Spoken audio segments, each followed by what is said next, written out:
Success is all I see. Let me tell you what that mean.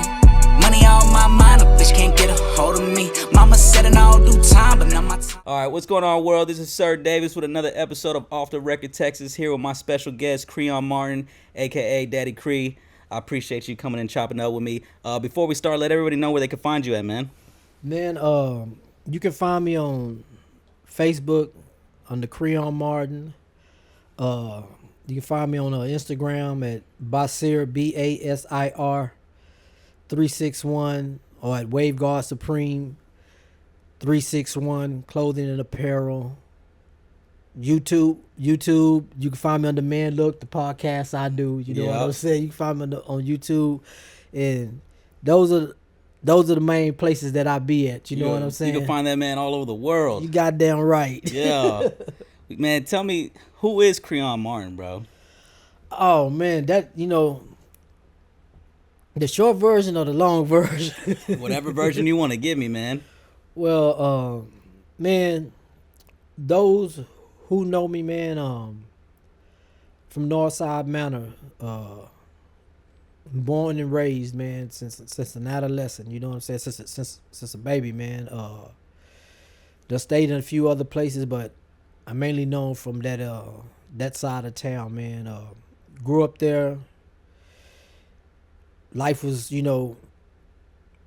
mind you, I'm a little older, you know what I'm saying? So I was born in the 70s, you know what I'm saying? The early shit. 70s. Were you really? Yeah, 72. You know what I'm saying? Right at the turn of the 70s. That's crazy, because mind you, I was, you were the first person to ever actually interview me on a podcast. For real? Yeah. Oh, I appreciate that. Yeah, and it only made sense for me to interview you, right? I appreciate that. Because, bro, like, I've always peeped, but I mean, as far as like ever being invited, I've never been invited. Yeah. And you're the first person. Like before that, we were on the Riding High podcast with our artist J-Ro at the time, right? Yeah. And then that's when you reached out to me. So, but with that being said, so I forgot where I was going with that. What did you say right before that?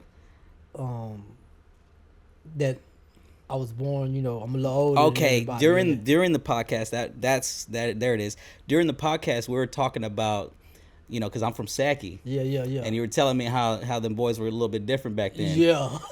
And most definitely. And it makes sense because my brother was born in 74, 76, around that area. Oh, yeah. So I guess it does make sense. You must have had, run-ins. And see, you're talking about like the late 80s, you know what I'm saying? The 90s haven't the even 70s hit. babies raised in the 80s. Yeah. The 90s haven't even hit, and Saki, look, man, back in the day, it was real live jurisdiction, man. Yeah, you know what I'm saying? Don't get caught out of your jurisdiction, man. And even like not just blacks, you know what I'm saying? Or like blacks with blacks. This was Mexicans with Mexicans. You know what I'm saying? You from that Molina area, you better keep your ass over there in the Molina area. Yeah, they tried to steal my bike from there one time, bro. You come over here to the Saki area, man, this different. You know what I'm saying? You from over here, you trying to slide through the quad and do all this extra shit. That shit different. Yeah, you know what I'm happening. saying? Mm-hmm. Yeah, I got stopped in Saki one night, man. You know what I'm saying?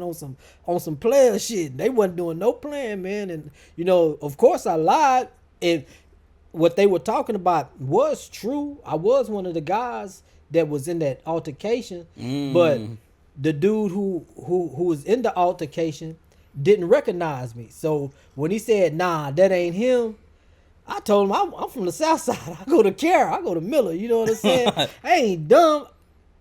15 against 1, I ain't got number to 22. You know what I'm saying? I lied my ass off too. Shit, I have no idea what you're talking about. It ain't about being scared. It's about surviving. You know what I'm saying? It's about being smart, man. You Fuck got all that. Right. You know what I'm saying? So, yeah, Saki is one of them spots in Corpus Christi, bro. That in them 80s, you know what I'm saying? Like 80s and them 90s, wasn't a spot to be playing with. Right.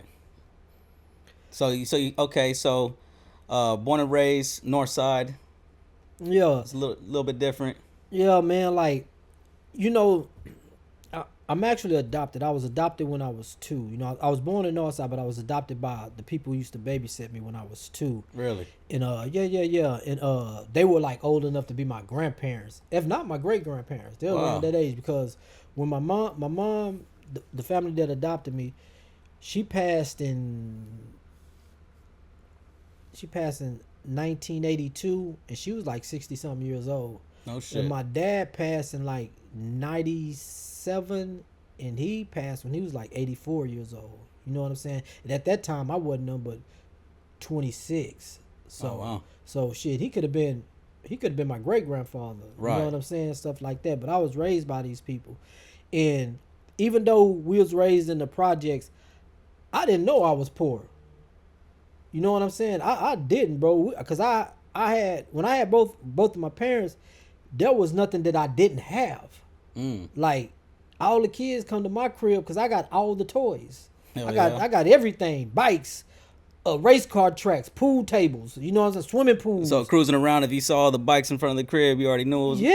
I had the footballs, the basketballs. I had everything, man. Everything. So all the kids come to my crib. You know what I'm saying? That's how I had so many friends. And really, I didn't call them my friends because I called them my brothers, because I didn't have no brothers right there. Well, I had an older brother, but shit, he had kids that were older than me. They were already having kids. You know what I'm saying? So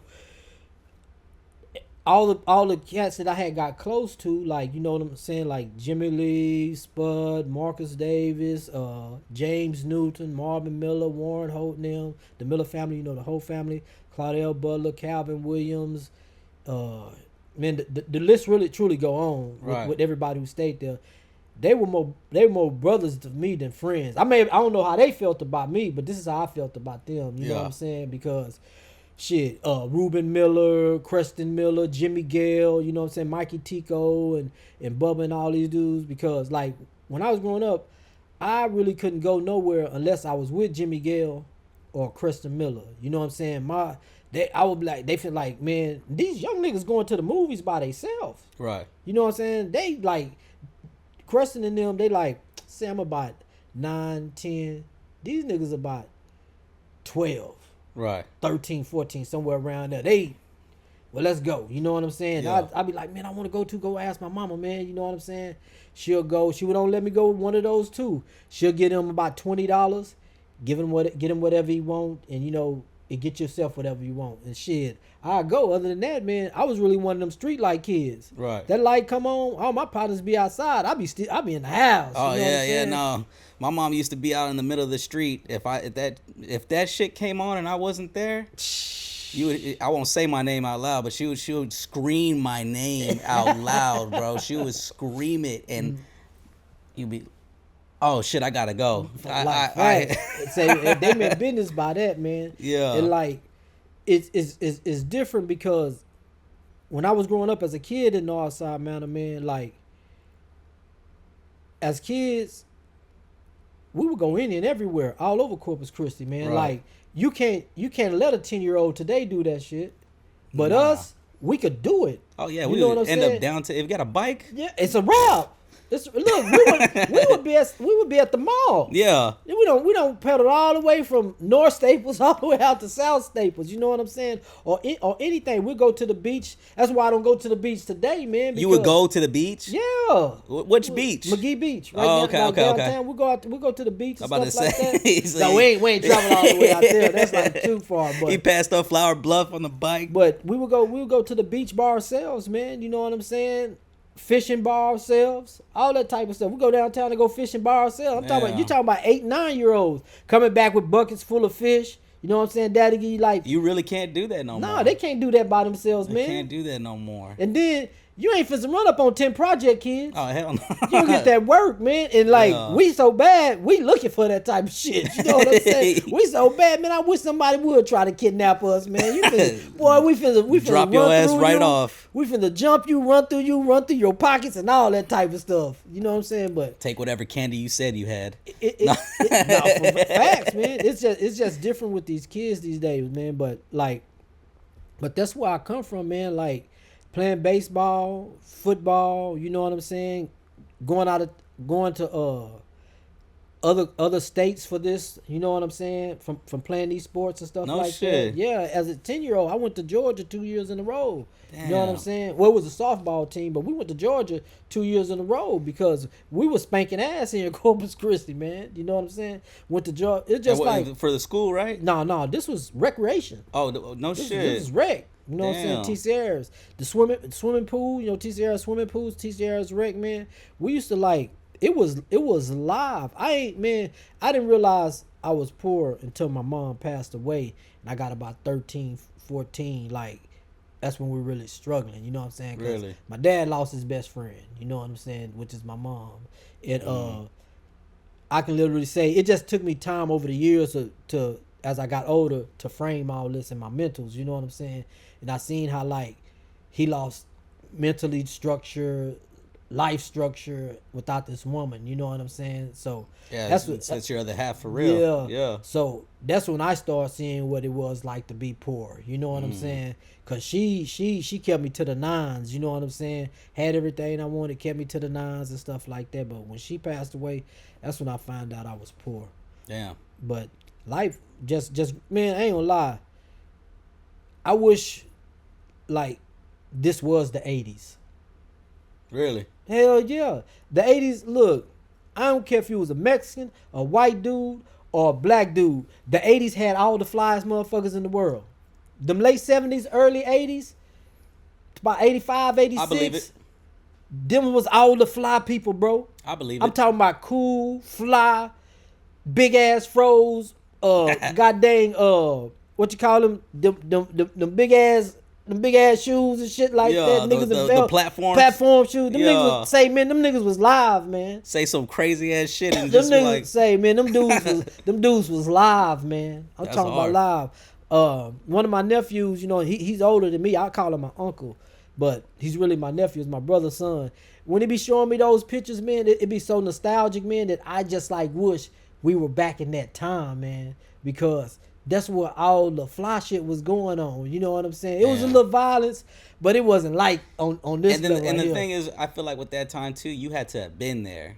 You know, Nah, it facts. wasn't one of those things where like you could just, you know, slide up the phone, check out the live, check out the story, you know, look at the post and just, you know, run up the clout like that. Like, nah, like they heard your name. Yeah. They, you know, you probably heard that name so much that when you finally saw it, you're like, that has to be who they've been talking about. Yeah, you know what I yeah. mean? Like, I bet you it was just a whole different type of feeling. Like, and things are so fast paced now. Like, keeping up with the Joneses is a real thing. Everybody's trying to, like, you know, like back then, I feel like there was probably some type of, I don't know, just a different energy. It was patience to shit, man. Right. You know what I'm saying? Right. Everybody wasn't moving fast. Even like the hustlers, you know, you wouldn't even know they was hustlers, man. They wasn't out here telling you that they were hustlers. Yeah. You know what I'm saying? You just knew who it was. You know what I'm saying? They didn't talk about hit my line or nothing like that. None like that. You just Yeah. already knew who to go to. You know what I'm saying? Yeah. God, I've been smoking weed for a long. Well, I don't smoke no more, but I've been smoking weed for a long time. You would never know if the weed man was standing in front of you, man. You just had to know that was the weed man. You know what I'm saying? So everything was like super live, man. And then like even with the music, you know what I'm saying? Like the record is nothing like the tape, even the tape, the record tape and the 8-track. What we get today, like this, when the CD came around, and then the digital takes all that takes stuff yeah. like that, man.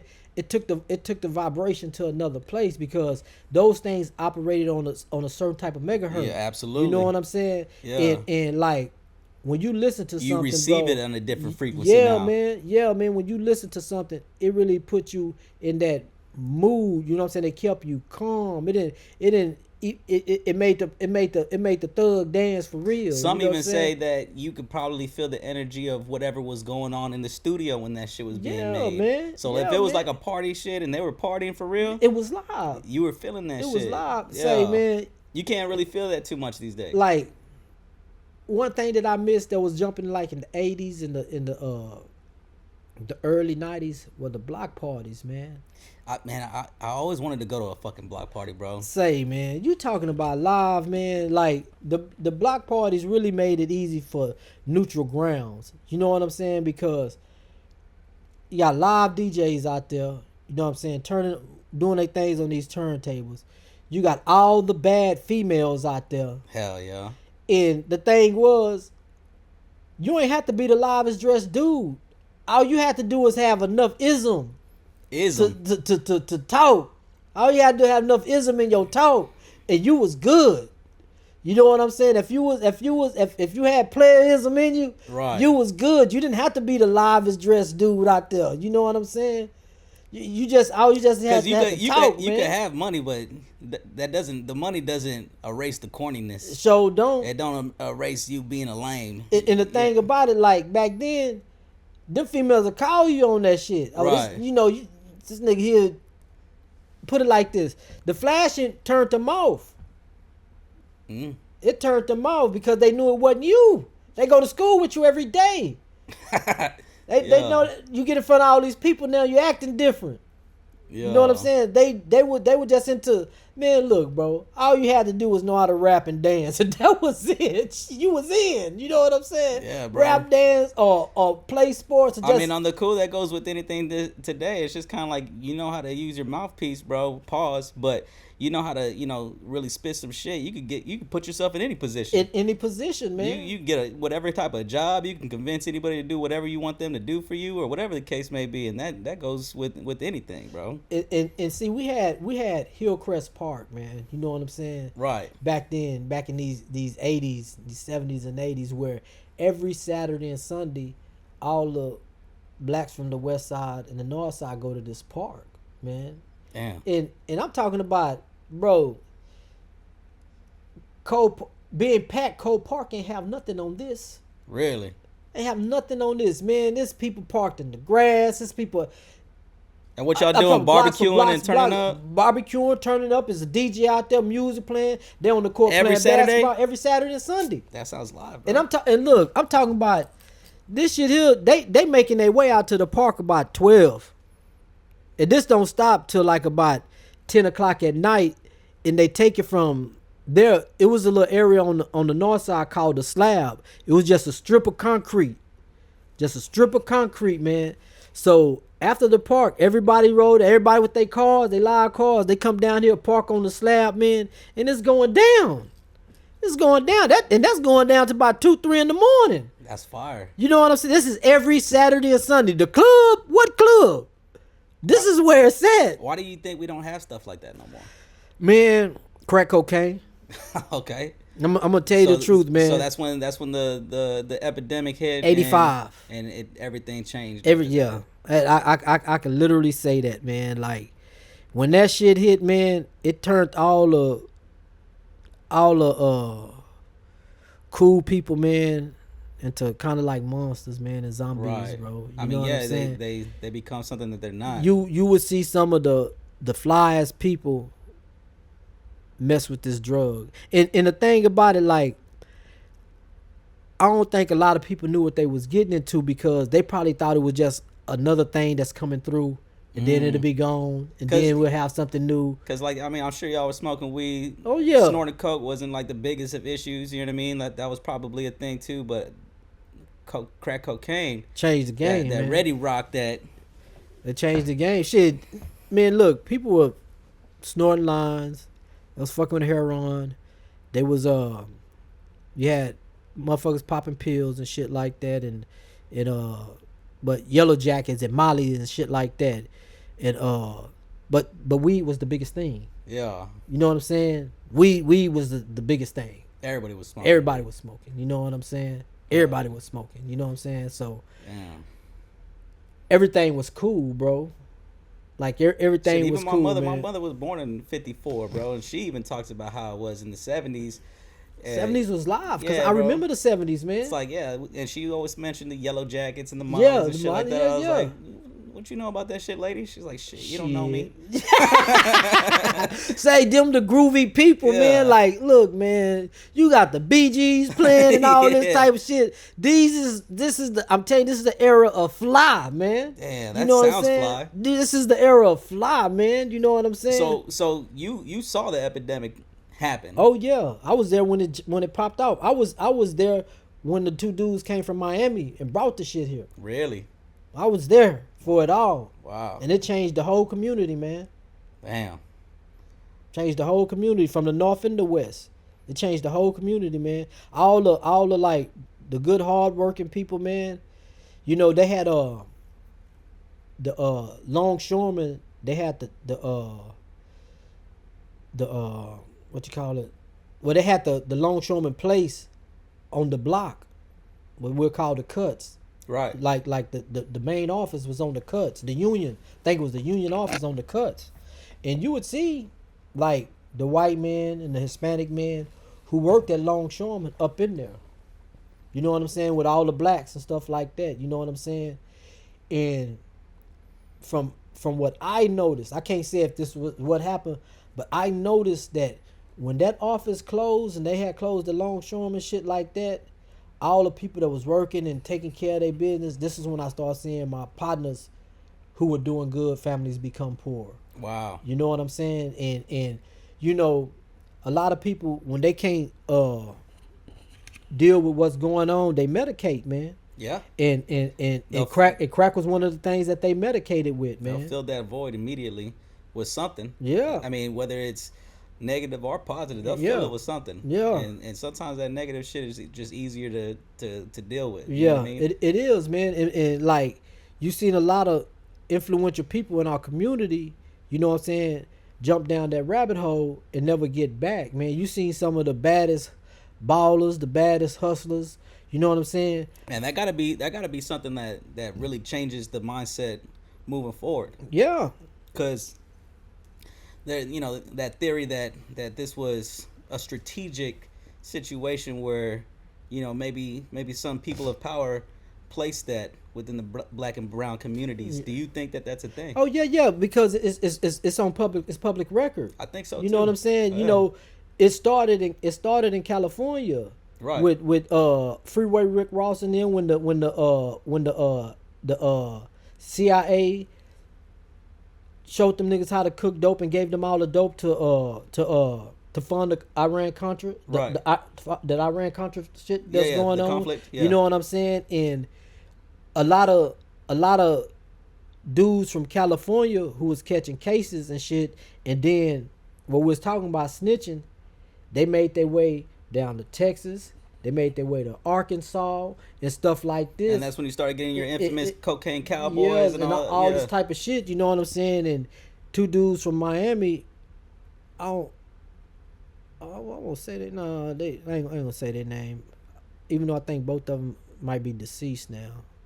You know what I'm saying? They came from Miami to Corpus, man. Really? With it, bro. You know what I'm saying? See, they used to call it free base. Only a few people free based back then. But when these niggas came with that shit, it changed the whole game. It's a whole different and this was structure, 85. chemical structure now. This was in 1985. I remember it like it was yesterday, man. You know what I'm saying? I was still in high school. You know what I'm saying? Or maybe I don't even think I was in high school. I think I was coming out of junior high, going into high school. Because it's crazy to think about it, man. Just to hear about, you know, them block parties being so loud, the community being there every Saturday is jumping. You had the ballers, you had these people, this influential people being so fly, and then, you know, all of a sudden, boom, you know what I mean? Just wreck a whole community.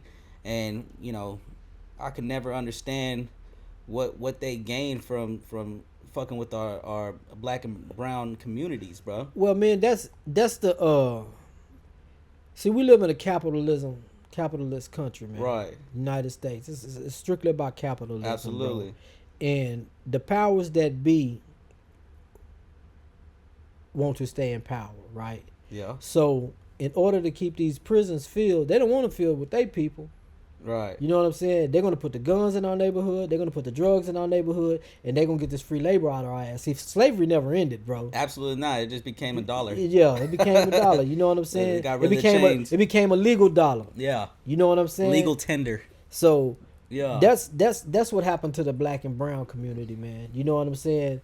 That free labor, we're gonna put these things in it because if you know, none of that shit's in their neighborhood, bro. Absolutely not. You're not gonna find the pawn shops and the liquor stores and the gun stores You ain't and find nobody on the block. the fucking bullshit loan companies on every single fucking like no. You're not gonna find none of that. You're not shit. gonna You know find what I'm people saying? out there wrecking their credit and getting drunk and doing all that extra shit and it's just like that's a Yeah, real thing. it's gonna be put in the predominantly minority neighborhoods. You know what I'm saying? But let's not get it twisted though. You know what I'm saying? Because the biggest scam I think that's been pulled even on white people, bro, is to have poor white people thinking they're better than everybody else too. And if you go through their community, the poor white community, this is where you get your meth heads and all this type of stuff. Man. Oh, This yeah, way, they different too. So Yeah. you know what I'm saying? Like they know what it is to be poor. You know what I'm saying? They know what it is to struggle too. It's just they struggle don't look like our struggle. Right. Because the faces are different. And then I You know feel what I'm like saying? too, it's like that could be a whole different topic because we're talking about bloodlines now. Yeah. Because there's certain bloodlines that are like, no, you know what I mean? You ain't fucking with us. I don't care if your skin tone does match Yeah. mine. You ain't fucking with your bloodline. Ain't part of this. That last name ain't part of this. And You know what I mean? and that's real life shit, man. You know what I'm saying? Yeah. No matter, this ain't no conspiracy theory type shit. This is real life shit. Oh, man. 100%. You know what I'm saying? 110%. This is real life shit. So, you know, this is why like they had to get rid of the Malcolm X's, the Martin Luther King's Juniors, the Fred Hamiltons, and these type of people because Or even go as far as John F. Kennedy, bro. yeah, As soon as you start getting out of pocket, it's like, hey, hold on. The fuck you doing over there? You know because what I it mean? goes against the plan. Yeah. You know what I'm saying? Like these individuals, bro. I say they cold, bro, and I'm not talking cold hard, but I'm just like cold because, like us, you know what I'm saying? We so used to surviving that we can't plan for 100 years. We're planning for the next 5-10 years. They plan for 100 to 200 years, knowing that they not gonna live that long. It's like it don't matter. I got generational. Generational wealth Yeah. that I'm gonna pass down, and we're gonna keep this boat running. Yeah. You know what I'm saying? They plan for hundreds of years, bro, and that's why I say until we start thinking like they think. Yeah. Facts. You know what I'm saying? Till we start thinking like they think, and for me, it's like you can look at the bad in it, but you got to look at the good in it too. And I'm talking about what comes out of it. Well, I mean, at the end of the day, at the end of the day, this is a big old game. Yeah. This is really a game. And if you don't know Right. how to play the game, you're gonna lose. You're gonna lose. So the thing is, if they using certain moves or doing certain cheat codes, we gotta learn that shit too. That's why you gotta be able to do the same thing to play the game, because one thing they do at the end of the goddamn day, they love money. Yeah. And if you know how to play with the money too, they gonna play with you. And then, like, regardless of how people feel about the man, that he had said something when he was going up against Hillary. I'm talking about Trump. Yeah. They were asking him about, do you use certain tax codes and certain systems that play, to avoid paying $96 billion in taxes? And he's like, absolutely. Yeah, and so do your donors. So does your donors. Yeah, he wasn't lying. It's like, how do we do that now? Like, you know what I'm saying? Like, I tell people all the time, like, some of my partners, family members, they get mad at me because I say I like Trump. Right. And the thing is, y'all think I like him, like, this my nigga. No, he's not my nigga, man. His picture's not next to Jesus in my house. So. I'm saying is that he's the only president that is who he is, man. Right. And I can deal with that. Right. I can deal with that. I can't deal with the I can deal in the wolf. I can't deal with the wolf in sheep's clothing. Facts. Because I don't know. Facts. With him, I ain't know. I'm done with the speeches. Yeah. Tell me what the fuck's going on. With him, I know. And as long as I know, I can accept that. Right. Hey, he not pulling no wool. He is who the fuck he is. So I fuck with him for being that, because by him being who he is, I know how to move out here. I can deal with the negative situation. I can't deal with the negative surprise. Exactly. You know what I'm saying? It's like, if that's what it is, okay, cool. don't surprise me later on. Say it's one thing, because I mean that's all we've been getting. You know what I mean? And shit, yeah, with everybody besides him. Yeah. You know what I'm saying? This is the most in your face president that you're gonna ever get. But then that goes back to how, you know, have you ever seen that movie Idiocracy? Nah. Basically, it's about, I'm going to try to paraphrase it as much as possible. It's about this dude, he woke up, you know, in the future, or something happened. He woke up in the future and everybody's fucking stupid. I mean, they're just retarded, bro. I got to go watch this. this. And so, like, you know, the president is thinking that in order to save crops, you have to give it Bondo, and Bondo is basically Gatorade. They're feeding the crops Gatorade and wondering why it's not growing, and like it was just a bunch of retards, bro, doing dumb shit. Excuse my language, right? But you know, and it became super commercialized as far as the president, and it became about like social media stats and things like that. And I feel like that's where we're at right now. You know, it's like who's the most popular and who gets the most likes. Let me tell you how cold Trump is, man. Like, Trump's smart as hell, man. Y'all y'all think he dumb because he's not eloquently speeched. You know what I'm saying? Right. This Negro here smart as hell, man. Right. You know what I'm saying? Outside of that, his second term, when he was going for his second term and he lost to Biden, who did he win both of his terms against? Hillary, right? Hillary. Yeah. And Kamala. He knew what to run against women. Yeah. He knew to jump in the game when y'all wanted a woman for president, man. Like, nah. You know what I'm saying? Because why? Structure's not gonna allow it. Mm-hmm. Structure's not gonna allow us to have no woman president. Bad as it seems. Maybe when we're dead and gone, bro, some might pop out the so, but in this present day structure, they're not gonna allow it, man. It just don't, you know, it doesn't make sense. And the powers that be are like, look, man, we already gave you a black president, man. Calm down. We ain't no woman. We ain't giving you no you fucking know what woman. I'm saying? We're not finna give you no woman, man. Chill the fuck out, you know what bro. I'm saying? And Trump threw his hat into the race. Oh, Hillary running shit. I'm in. Yeah. Threw his hat in the race. You know what I'm saying? When he ran against Biden, what he did, he lost. Yeah. When he backdoored, oh, y'all talking about, come on, I'm gonna throw my hat right back in the race. And he won again. Say, man, man ain't as dumb as y'all think he is. No, He don't know how to, and it's in him. Trump do not know how to. He's a college dropout, bro. He didn't get to go through all the training, the speeches classes, and all that shit. That boy is who he is. Yeah. And I don't know if you ever seen that movie by Trump? No, I haven't. Go look at it, bro. That's the one that was on Netflix, right? Yeah. Go look at it, cause I watched it, man. He was raised to be who he is, bro.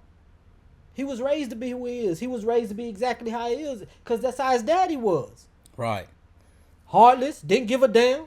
Long as they benefited for him. Yeah, it's business. Even like it was like fuck. His brother was a drunk nigga. Fuck you. Right. He ain't finna help you, nigga. Get your shit together. You know what I'm saying? Like, cause that's how his daddy was. Yeah, and that's why they know the language of money. Yeah. That's exactly why they know. And like, they take the emotion out of that shit. And the thing is, as with him being president, I can deal with it, man, because I know what I need to do in life while he's the president, man. I can't be sitting on my ass while he was the president. I'm gonna lose. Ain't gonna get nothing. I know every day I gotta wake up, I got to go and get it. You know what I'm saying? Yeah, no, that's a fact, especially right now. I'm not in all honesty, I'm not a Democrat or a Republican, bro. I put all my faith in God. And I'm being honest with you, bro. I put all my faith in God to whoever's in office, he gonna see me through. Because why? Every day, don't matter who's in fucking office, I got to get up. Right. I got to get up and go. Right. So I don't give a fuck what war is going on right now. I got to get up. And bro, I ain't gonna lie, like, you know, people be complaining, and I be like, look, a lot of y'all complaining. Y'all in the same condition y'all was in when the first Bush was in office. And your condition ain't changed, so it ain't got nothing to do with who's in office. Yeah. It's you. Nah, that's 100% of them thing. Because, like, that complaining shit, what the fuck are you doing about it? What are you doing to change your narrative every single day? What are you doing? Are you getting up and striving to be the best you can be? Are you being 1% better every single day? Did you go and fucking, take a risk on yourself? Are you still doing the same shit? I don't want to hear it then. I don't want to hear it, bro. Because a motherfucker that's scared to fail, I don't want that person around around. me. Facts, bro. Yeah, if you're scared to fail, then fuck it. Just go over man, there. I got 1 foot, bro. 1.5 feet, man. Anybody around me with 2 feet, I don't want to hear your shit. I'm square business. Don't come back to me for no money. Don't come nothing, It's bro. like I'm standing on all 5, no. Don't come asking me for nothing, bro. Yeah. Because why? Every day I get up and go, bro. That's a fact, bro. I get up every day and go, man. That's a fact. And you mean to tell me you got all limbs Mm. and you won't get up and go? Mm. You don't appreciate what God gave you. Mm-hmm. He gave you the mind, ability to do all. You won't read no book. You won't do nothing to make you get up and go. You just sit right there and try to collect something, man. Damn, that's because shit. We got everything. Look, we bro. got everything we need. Look, bro. People, when I had my accident, of course I was getting Social Security, right? Right. People think that I was getting like a hell of a Social Security check, $2,500 or something like that. Nigga, that Social Security was $700 something. You think I can sit on that and wait for that a month? Fuck that. Say, bro, that was my car note. Yeah. And That was part of my car note and not even my rent. Right. I got to go and get it. Man, I feel you, bro. Cause shit, I was on disability and Social Security as well. Look, they ain't paying no light bill, no cable bill, no water bill. That ain't paying your rent, man. But it did pay my car, and that's all it did. And it did pay my car insurance because I was getting like $1,100 at the time, and then they gave me $16 in food stamps, and I made that motherfucker work. I didn't give a fuck. Man, look, I still took my bitch ass to work. It eventually got up to like 900, but I think I got like 750 or something like that, and like $125 worth of food stamps. You know what I'm saying? The food stamps eventually got up to 190, and the disability got up to 900. That can get you fucking 2 pizzas and a fucking loaf of bread today. And bro, I would not sit and wait for that, man. Fuck no. I've been doing this 1 foot thing since 2013. Since I was able to start walking, and they helped me, get back to walking. Let's say about 2015. What happened, by the way? I had I was at work, man. This happened at work? Yeah, this happened on the job. Oh shit. And I fell into this vehicle is called a Tucker. It pours cement, but it has a snout that it pours the cement out. And it got an auger in the front of the snout that pushes the cement out. You know what I'm saying? You pull my switch, and then it releases, and it just pushes the cement out into these beams. I working for Heldenfeld Enterprises, where we make, when you're driving up under the freeway, you see those the concrete beams and stuff like that we make those. Right, like they're the equivalent to like a rafter. Yeah. Type shit. Or like those little blocks. The blockades. That's like on the freeway and stuff like that. You know what I'm saying? We make those, right? Well, my machine was on. Matter of fact, I had a fucked up machine. You know what I'm saying? And it was on, and I was spraying it out, man. And while it was on, I slipped in it. No. Yeah. Fuck. It grabbed one leg. I tell everybody this, man. I've never asked for help in my life. Outside of being on the block, you know what I'm saying? And I done shot dice and got hit in the head. You know what I'm saying? When I used to hustle and shit, and I got hit in the head and lost everything. I may tell one of my partners that I fuck with real tough, man. Let me get 5 rocks, and I'm gonna pay you back. Right, That's the only type of help, and that rarely happened. You know what I'm saying? But I'm talking about for my life. Even if I was beefing with somebody, or fat man having shootouts with somebody, bro, we ain't never like, let's go get this. No, we're gonna go take care of this by ourselves. Right. You know what I'm saying? We ain't ask nobody for nothing. You know what I'm saying? So this was the first time in my life that I really screamed out for help. Damn. You know what I'm saying? It grabbed this foot first, and it pulled this one in, man. I felt every bone break in this leg, bro. Oh, it got you there too? Yeah. Oh, you went in both feet. Yeah. It like a screw, bro. It wrapped my legs around the auger. You know what I'm saying? Only thing that stopped it was my hips. It pushed the arc up against the metal, so it was. My partner seen, you know, he came down. He was coming down the. My phone was coming down the. From out the batch plant, and I can't even remember the fucking name. I'll tell you why. I lost my lawsuit. This nigga came running down the. I called his name. He seen what happened. He came. He turned the machine off. Man, I was already legs wrapped around. I was fucked. But I was facing this way. My legs is back this way. I don't know. All I know is I broke every bone in this leg, but I don't know what's going down here with my lower extremities. I can't see it. I'm facing this way. You know what I'm saying? Jesus. But that's what happened. You know what I'm saying? And man, you know, I had a hell of a lawsuit, man. Did you really? Yeah, I had a hell of a lawsuit. I wouldn't be working. Put it like that. Wow. I wouldn't be working. I'd had been able to leave. If I'd been able to leave something for my kids and my grandkids. Man, these motherfuckers, him and the QC testified against me. In what manner? That I said it was my fault. Did you? Bro, I'm in a machine screaming for my life. I haven't talked to nobody. Oh shit! This was like an immediate. All right, we're gonna say this. That Yeah, he said yes. that. And it is two.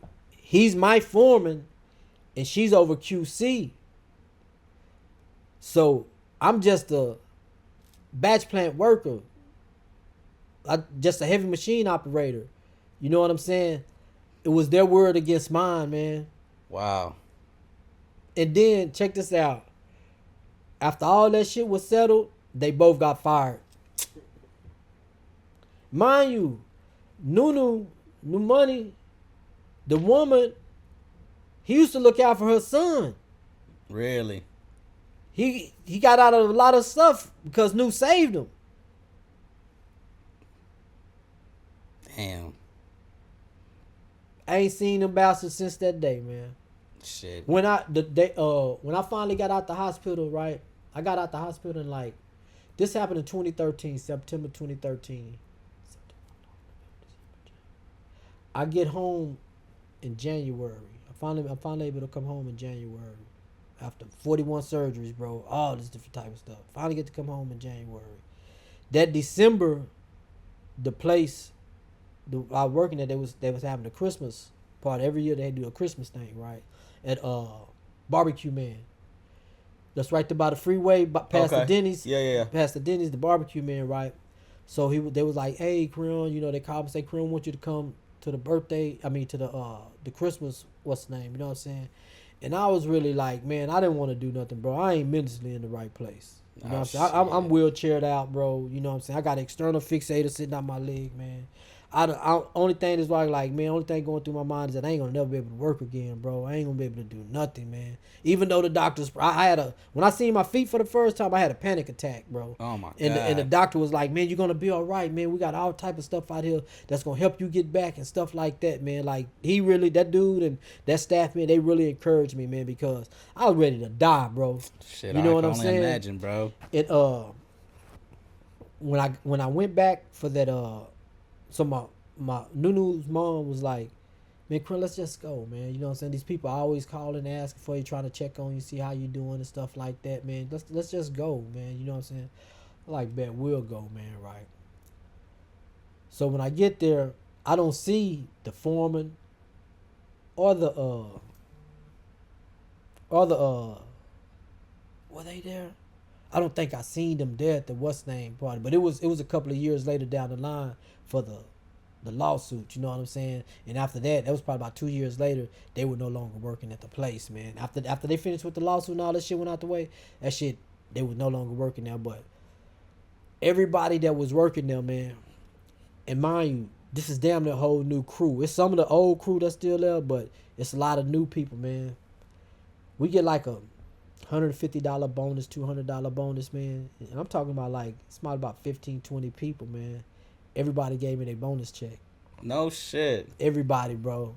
Wow. They gave me themselves like $2,500 from the company. You know what I'm saying? Damn, that's low. And then everybody gave me their bonus check. You know what I'm saying? And I ain't gonna lie, bro. We needed that money, bro. Damn. like bad. But I ain't gonna lie, man. Like Nunu, he was still a teenager, bro. Right. He was still a teenager, man. And from 18 years old, bro, to probably 20, 21, probably about 18 to 21, bro, that little boy paid damn near all the bills. Wow. He paid damn near all the bills, bro. Damn. He helped his mom, you know, when it was my T lady had to go to work and shit like that, you know what I'm saying? I give it to him, Stepped bro. You know up. what I'm saying? He paid all the bills. I didn't need like Cash was already on his way to being the all these kids, you know what I'm saying? He Cash is having kids, man. You know what I'm saying? Yeah. Like, so it's not like I'm gonna go to Cash for anything because How many kids did he got now? Shit, Cash got 9. God damn. So it's cheaper by the dozen, baby. Yeah, he could Cash, my son, man. I can go to him and be like, "Hey, I need this," and he gonna give it to me. You know what I'm saying? It ain't gonna be no questions about it or nothing like that. Right. He'll give it to. But I don't go to my kids for nothing, man, because I need them to be who they are. Right. You know what I'm saying? And I always felt like, long as I can walk, I can go get it. Mm-hmm. You know what I'm saying? I did for a little hot second. I did get back to what I knew how to do. You know what I'm saying? Because there was nothing coming in. But when I got to a certain amount of money, I knew that this ain't what I want to do, man. Right. I'm gonna jump into the business side of things. You know what I'm saying? Cause I know that had to have been pretty tough to deal with that. I mean, especially it probably came with a certain level of like, you know, not only discomfort because you know physical pain, but mental pain. Mentally, as well. I was out of there. Right. I'm talking about out of there for a long time, bro. I mean, you're talking yeah. about like a 4-year, 5-year run, man. Yeah. Look, I started getting better when I started hanging around Jacoby, because I found somebody like, and it's crazy how me and Jacoby met, because I knew who Jacoby was, but I didn't know who Jacoby was. Right. Like when I was in prison, I used to read the newspaper, and he was killing shit at Miller in basketball and football. Damn. Like, damn, who was this dude, man? You know what I'm saying? This nigga's always in the newspaper. You know what I'm saying? Fast forward 2016, 2017, after my accident, I get an inbox. Hey, man, is it all right if I just pull up on you and chop it up with you like that? You know what I'm saying? Like, hell yeah, you know what I'm saying? Because I was just at the crib. I wasn't doing shit, bro. He pulled up, man. We just started chopping it up, dog, and we got tight, man. My Damn. best friend to this day, you know what I'm saying? Yeah, great people, man. But he talked my talk.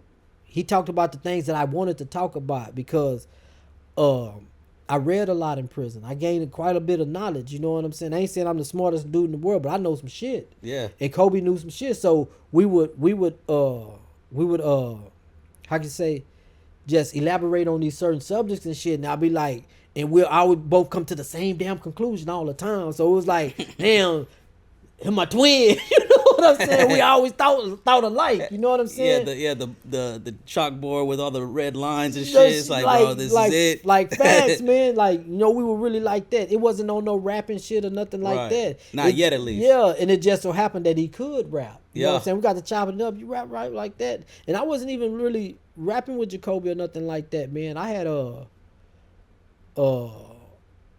him and Willie Nicholson, they invited me to the studio one time, man. And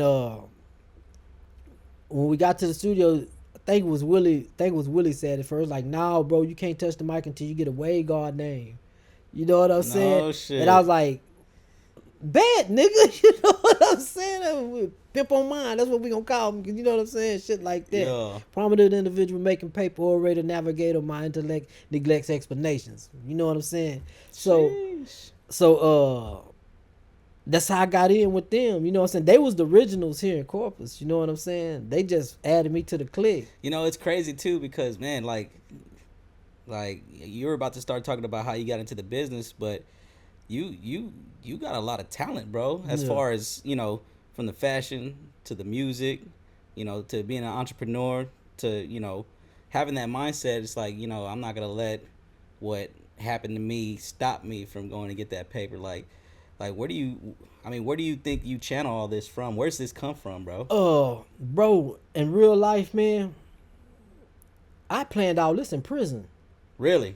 Yeah, The clothing, the everything. music. I always been rapping. I've been rapping since I was 13. That's been a thing. I've been rapping since I was 13. You know what I'm saying? The clothing and stuff like that, I was already drawing clothes, designs and shit like that on shirts and stuff like that, drawing shoes, drawing glasses and shit like that. I was already doing that in prison. It just so happened when I got with them, we got a name for ourselves, people fucking with us. All right, now, because I think it was like about 2018, 2019. No. It's about 2018, maybe 2019, somewhere around there. Was all the Geno studio. We was at the studio, and I told Jacoby and them, I was like, man, I don't mind rapping, bro, but I want to do something else for us. You know what I'm saying? Like I'm gonna get some shirts made, man. You know what I'm saying? I'm gonna start doing this. You know what I'm saying? Start designing. And I told him too, like I'm gonna turn up on Facebook too. You know what I'm saying? Called your shot. I'm gonna start saying a lot of weird, crazy shit. You know what I'm saying? Being funny and shit like that. And I'm gonna build, cause at that time, bro, I barely had like maybe 1,000 followers. Right. You know what I'm saying? Now I'm at the, you can't accept no more. You can't accept no more. So I had to go through everybody with 10 pages and delete niggas and shit like that so I can start adding these people. Right. You know what I'm saying? So I turned that up. You know what I'm saying? Just by being funny on Facebook and talking about my injury, making fun of my injury and shit like that. Which, when I dropped the song, we started doing the clothes. People see the clothes. This nigga here funny. I would get a shirt from him. You know what I'm saying? Shit like that. So I can relate. We turned that up like that. You know what I'm Yeah. saying? And then Jacoby being who he is, and then Willie being who he is, it made it easier for us to do things. And I got to, when it comes to the clothes, I got to shout out Listen. You remember Listen, that rapper? Yeah. I got to shout out Listen, and I got to shout out Breland Price, bro. You know what I'm saying? Yeah. Because we was just doing shirts, bro. They help us turn up. Like, man, there's a spot here, yada, man. I can help you. I can show y'all where y'all can get shorts and shit to match the shirts and shit like that. Right. So they help us turn up, man. So it was Easter was coming up, man. Easter was coming up. I think it was Easter 2019. 2019, man. Or maybe 2020. One of those Easters coming up, man. And I tell you, bro, our phone was ringing off the hook for clothes, man. For real. For units, man. We couldn't even keep up, bro. I used to ride, my whole trunk was filled with units. I popped the trunk on you. What you need? Shh. And now I'm talking about my trunk will be full. That shit'll be gone, bro. Damn. You know what I'm saying? Trunk will be full. And then I think Sidney Nicholson, and I think Bink, Trey Cavanagh, man, they had posted on Facebook like, nigga, y'all got the whole park wave guard supreme out on a Sunday. You know what I'm saying? And I knew we arrived. Yeah, we were on to something. Like, and that was in the next year we got the store. You know what I'm saying? I knew, like, okay. And then that's when we started fucking with y'all heavy. Yeah. Like, bro, I ain't gonna lie, bro. When y'all came through and I did them units for y'all, nigga, every rapper in the city, bro. Every rapper in the city, man. Anybody got a show or got something come on, they was hitting me, man. That's fire, bro. Say, I ain't gonna even lie, bro. I think that year I messed with y'all, I probably made about 28 bands that year. That's beautiful. Absolutely beautiful. Bro. I made about like 28 bands that year. Bro, that's because when I had met you officially, you know what I mean? Because I've always, seen you, I've seen your son in the mix, and y'all just had something different, bro. It's just far as like the fashion's concerned. Yeah. I remember even being in a studio session with your son. We were doing a Jim Tunes 2338 collab. Yeah. And he was talking about fashion. Yeah. And he said something about it that just kind of like you're an artist. You need to put that shit on. You need to look the part. You need to, you know what I mean? And I took that shit serious after that. Like, even if I'm just like relaxing. It's just like that's how I got what influenced me to get into to creating the ideas to want to make my own shit. You know what I mean? But when we started hooking up with you, oh man, bro, I'm talking about them units were crazy. Look, Cash, I knew Cash was gonna be who he was when he was Right. like 9, 10 years old. Yeah, I can see that, bro. For real, Cash. He got an energy about yeah, him. he You know what I'm used to be saying? he used to, man. Cash was so funny as a kid, man. That nigga was nerve wracking. He's a picker. You know what I'm saying? He just fuck with people. But one thing about him, man, like I remember, like even Nunu, I knew it. New Money. I knew these niggas was gonna do music. Like, like in say 98, like 98. I used to ride with Nunu in the backseat of my car. You know what I'm saying? He ain't never about 2 years old, 3 years old, right? I be jamming some screw, and if it's like I'm hearing voices, man, and I turn it down, I don't hear no voice. I turn it back up, I'm hearing voices, right? So I kind of turned it low, but not all the way off. It was him in the back seat freestyling to That's the music. fire. He's like 3 years old, bro. He ain't saying shit. But he's saying something. But he's saying shit. You Yeah. know what I'm saying? I'm like, nigga, I was like, man, I went and ran the house and told his mama. You know what I'm saying? Like, this boy got me thinking I'm going crazy out here, man. You know what Right. I'm saying? And Dominique, I used to always catch him singing in the shower.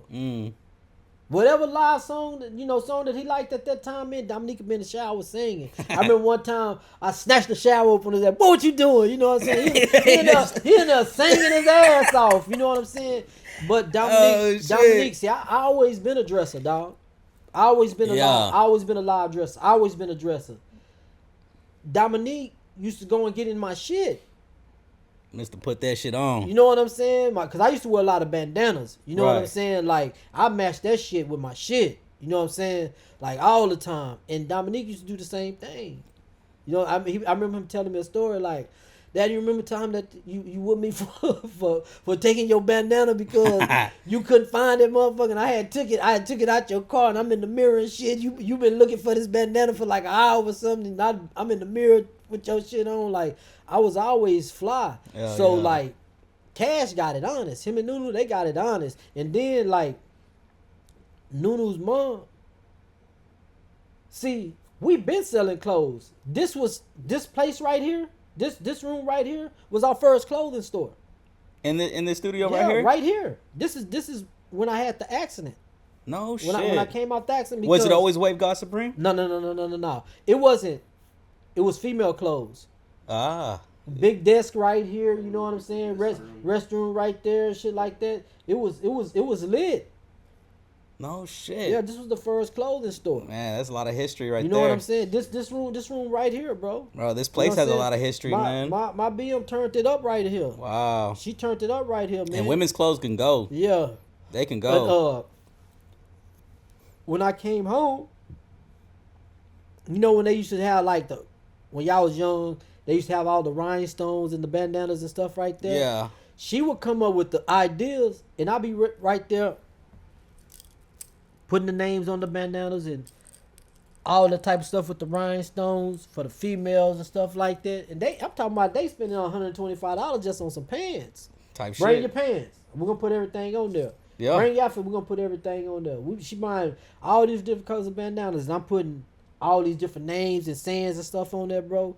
You know what I'm saying? The people coming to get that shit.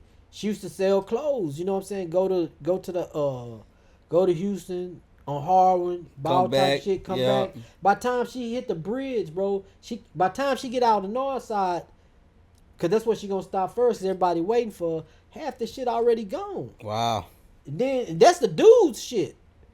You know what I'm saying? Cause you start messing with guys' clothes too later. You know what I'm saying? Wow. Just like we always like when we came across some money because you know we were a poor family at the beginning, man. You know I had worked 3 jobs, man, and even then it wasn't enough. It wasn't enough back then. You talking about when minimum wage was $3 and something. Type shit. You know what I'm saying? Barely at $5 and shit. And I'm working 3 jobs. And I was just like, man, I barely get to see my family and stuff like this. I ain't gonna lie, jump my ass right in the streets. You know what I'm saying? And I took off. Like I took off. I came across a partner. You know what I'm saying? He didn't want to come by. He didn't want to come through the hood every day to drop. And he just gave me, see you every Monday. That was our thing. He gonna pick up his money Monday, gonna drop off, and we turned up right there. So we were able to live how we wanted to live. You know what I'm saying? Start dressing the way we wanted to dress. You know what I'm saying? And she's a dresser. I'm a dresser. You know what I'm saying? So Nunu and They picked Cash, that up. they picked that shit right up, bro. Shit, especially seeing that at a young age, of course. They picked it right up, and you know, like I'm proud of them because the way they took off with it. Right. You know what I'm saying? Like, you know, I won't forget Dollar Bill too. Dollar Bill Flex. I can't forget him because I love that guy, man. We had a partner named Smack. He used to do our shirts at first, right? He used to just say Wave Guards. Right. And but me and Jacoby was big on Supreme because we want the whole name in there. It mainly after I came because I didn't know nothing about Max being French Montana. You know what I'm saying? Like I'm while they doing their thing, I'm in prison. I ain't never heard nothing about these niggas in my whole life. You know what I'm saying? And I finally heard about it, like, bro, we got to start throwing the Supreme on this shit because I don't want nobody to associate with us or try to say we bit these niggas Wave and shit like that. We got to keep the Supreme on it. Wave Guards Supreme, not Wave Guards. You know what I'm saying? But the first shirts was Wave Guards, and they was just little font, different color shirts, and that shit was popping, bro. But Dollar Bill, I had slowed down for a bit because I was kind of losing momentum. Yeah, Okay. like losing. And I had Dollar Bill do me some shirts, right? I paid him. I got some shirts, some 420 shirts. I paid him for the male and the females. I paid him. He did my first shirts. When they went, I went back to pay him. I say, man, I'm gonna get some more shirts. I want you to do some more shirts for me. He say, look, bro, I don't mind taking your money. He said, I don't mind taking your money if you want to give it to me. But if you want to do this shit on your own and learn how to do it, I'll show you. That's real. That's super real. That's real. That's my man. Look, I don't care what he do. That's gonna be my little brother for life. I love that guy, bro. Yeah. I met him on the top tier cipher, right? The second top tier cipher we did, I noticed that he was doing clothes. Yeah. And it was funny. I was like, I had said some slick shit to him, bro. I was like, man, everybody getting that Dollar Bill clothing but me. He said, oh, yeah? Starts taking off his shirt, starts taking off his hat. He's like, you want my motherfucking pants too? and mind you, I'm around everybody. Yeah. He did that in front of everybody. And I gained a whole different level of respect for him after that. Because, I mean, he's like, no, you keep that. You remember this. Yeah. And then he one of one, man. And then after that, every time I see him, it's just like, man, the biggest hug. And, yeah. and, Dollar one of one, bro. Man. He by far one of the like when you talk about energy. Yeah. He got that energy, bro. Yeah. There's something about that man, bro. Yeah. It's just like, man, I'm one of those dudes, bro. Like, I'm super I'm big on energy. I'm happy to see you. If I fuck with you, or if you show me any type of love or respect, and I see you again, we could go months. I'm gonna be happy to see you. Not only that, I'm gonna go out my way to get to you when I see you. Exactly. You feel what I'm saying? I'm the same way. And then if I don't get that energy reciprocated, that's cool. Yeah. But I'm gonna still keep doing me, regardless. Yeah. And he's always been one to reciprocate that energy every single time. Dollar Bill is one of one, man. We ain't gonna find another one of him. Nah, absolutely not, man. Love that guy. Me too, man. That's my little. And so he put you on and he showed you how to do that shit. Yeah. That's crazy. Told me what to get. Everything, showed me everything, bro. Everything. He showed me everything what to get. You know what I'm saying? But I was the cricket, with the cricket stuff first until, things started getting advanced and I ain't have to do the cricket stuff no more. And me and Jacoby, we started learning more about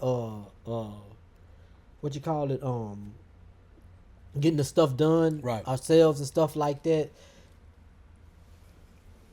MQRs and shit like that, you know what I'm saying? You're right. So all that type of stuff, certain avenues, places that's doing stuff, and where you can go give somebody an idea of a design, and they'll do all the design work for you, stuff like that. Yeah, stuff like that, man. So which was taking a lot, because I ain't gonna lie, bro.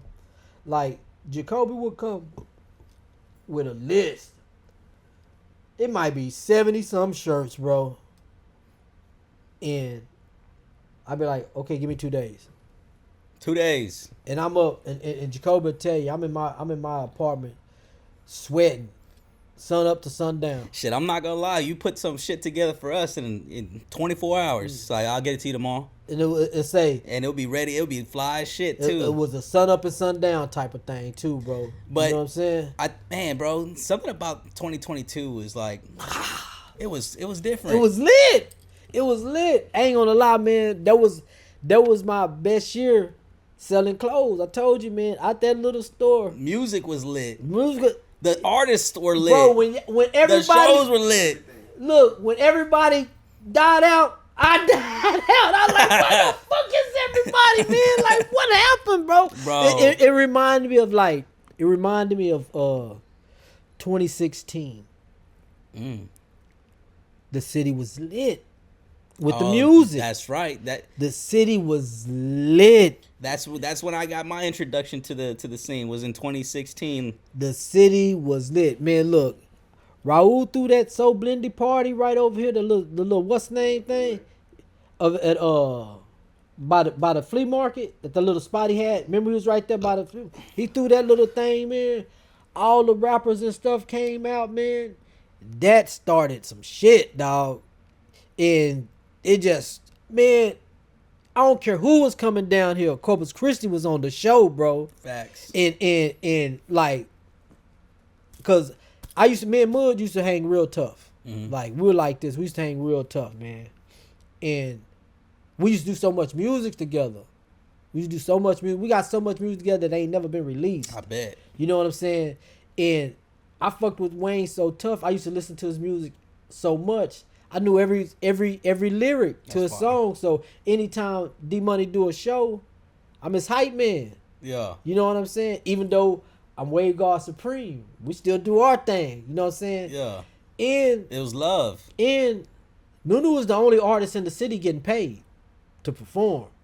Nobody's getting paid. I know this for a fact. Yeah, you didn't see too many people getting paid. Well, nobody getting paid. But I knew that Extra Trappy CD that he dropped, that was bringing niggas out. So when he would perform stuff like that, I already went and talked to the owner of the club. Look, he not rapping for free. I say, so you want your club to turn up or not? I be like, look, alone, just family and friend wise, we gonna be about 45, 50 deep. That's, you're charging everybody at the door except for maybe me and his mom and him. You're gonna charge everybody else. Right. That's $430. If not, and I'm just giving a $10 minimum. That's $430. Everybody here got money.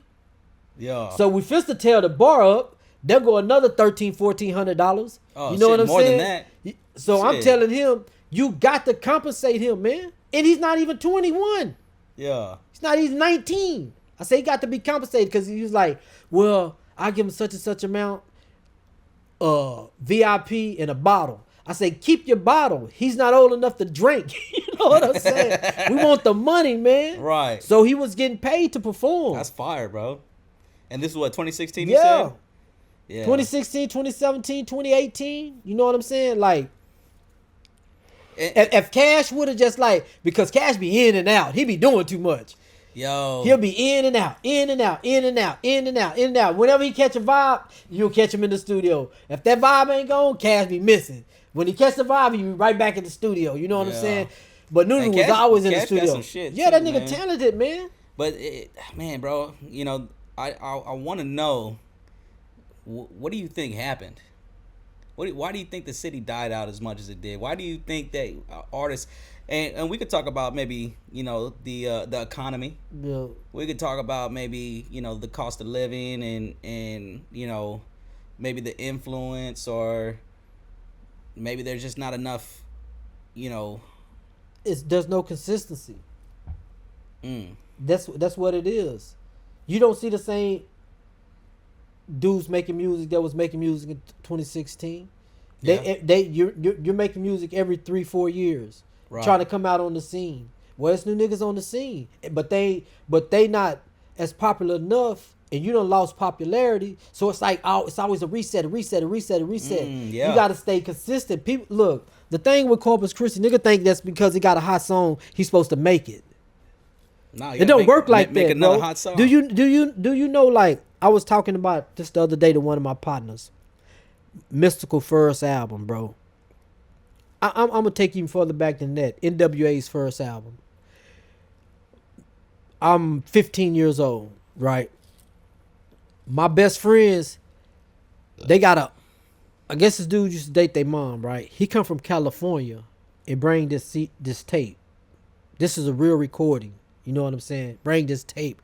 We don't even know who NWA is. All we know is that we bumping this tape in the hood. When we're the only ones who got it. We're the only ones who got this tape. Boys in the hood, always hard. Dope man, all this shit, right? Damn. It was 2-3 years later before we heard an official NWA album, and it was the same music. Mystical first album. Had a partner, we called him Salt. He was from Louisiana. He was in the military. He would always go to Louisiana, come back, you know what I'm saying? Go to Louisiana. He stayed here, but he would go visit his family, come back. Every time he came back, he bring some music. One time he came back, he brought Mystical and Soulja Slim. Right. That first Mystical album, we had it 3 years before everybody heard of Mystical. The same album. And this is what I'm saying. Niggas you got one hot song. Bro, you ain't did nothing. Yeah. You got to be consistent with that shit. Yeah. You got to keep going. You got to keep going. You got to go here, do shows. You got to go there, do shows. You think you live in Corpus. You just live in Corpus. That one hot song got to be played 11 times. And before you know it, it's like 3 years later, it pops. Now you got to keep fucking playing that song and and follow it up. Exactly, bro. Yeah. Exactly, bro. It don't happen like you think it happened in your head. A lot of times they see a nigga pop off of YouTube and it go off of World Star hip hop. Bro, do you know how long that nigga been doing this shit? Right. And it's it's like next to impossible.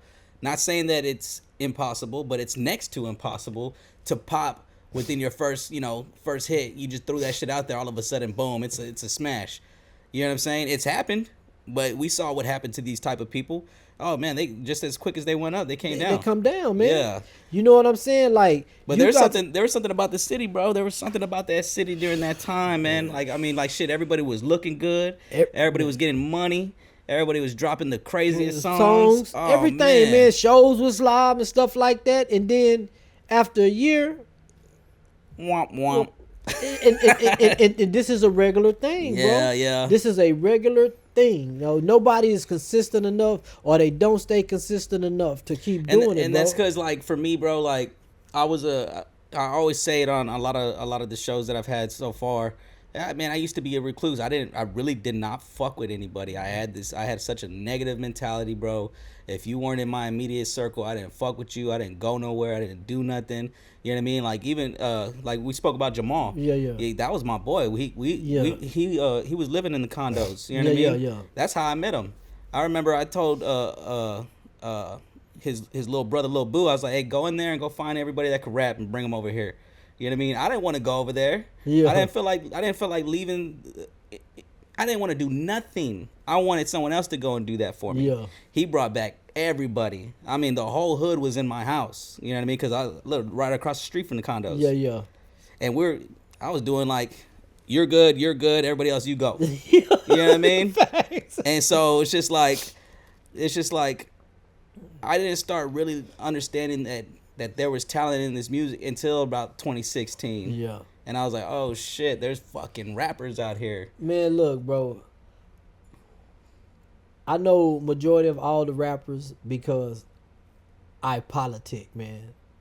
I'm not gonna miss no local show. Right. I'm gonna go, and whoever catches my eye, or however many groups catch my eye that night, they're not gonna leave that place without not having to talk to me. I do this all the time. Yeah. I've never. The first time I seen y'all, right? I made it my thing to tell y'all, say, man, y'all live, bro. Yeah, you know what I'm saying? And I remember that. I made it my thing, bro, because I had never seen y'all. I was like, who y'all had this shit like to a T, like y'all been doing this shit for the past 6-7 years, you know what I'm saying? And the crazy part about it is, no. Like for example, like, you know, I felt like it was they just grabbed a bunch of random motherfuckers and said, y'all a group now. Yeah. You know what I'm saying? It's like you got this 17-year-old kid, you know what I mean, that's been doing it for I don't know how long. Then you had Jay, he was, in and out of whatever he was doing, and then you had me. We never crossed paths once in our lives. And then one day in like 2021, we crossed paths. Yeah. And it's just like, all right, there's something going on here, you know what I mean? But that's when I thought that, because that's when I really hopped into the game. Yeah. I thought that this was normal. Yeah. Everybody's turning up like this. Yeah. I wasn't in the clubs. I wasn't at the after hours. I wasn't in the parties until then. And I was like, oh, this is normal. This is what it's supposed to be like. This is a competition. We got to go harder. And so is doing this. Oh, we got to go do that now. You know what I mean? But like a friendly competition.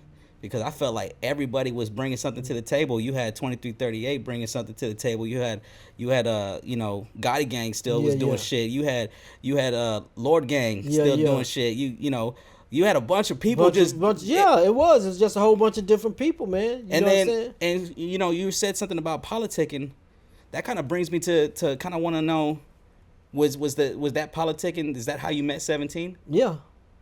Hey, that was one of them my ones. Dudes, man. Yeah. That was one of them ones. Dude, man. That was my dude. How'd you meet him? Man, same way I met y'all. For real? At a show? Yeah. Yeah, and I made my way to him, bro. I like this music. I would always tell E, because E would show me some. He me and E, we do a lot of business together, man. And music videos, everything that he shoots, he'll show me. And there's this dude named Nate. What's his name? Nate, right? The one that I like. Yeah. Does he go by anything else? Nate. Just Nate. Yeah. And then he showed me 17, and he showed me a few others, but those two, some youngins, bro, and they got some bars. See, I missed them at one show. Okay. Right? When Loud had the little spot right over here for Earls, the little club. Oh yeah, and he threw over a there show. On Ayers? Yeah. What it was, I was working the door, so I wasn't really going on the inside to check the show. But 17 was on the what's the name? Right. On the card, right? So fast forward, riding high, doing the smoke walk thing. Right. You know what I'm saying? 17 performed at the smoke walk. We have fucked with each other ever since then. Yeah. Like man, I'm talking about we really fucked with each other, bro. Then they get out of jail, I go pick them up. Wow. You know what I'm saying? Yeah, he was one of them ones, dog. I call him. I be like, nigga, let's go eat. We'll go eat at Cheddar's or Texas Roadhouse. I mean, not Texas Roadhouse. What is it right here?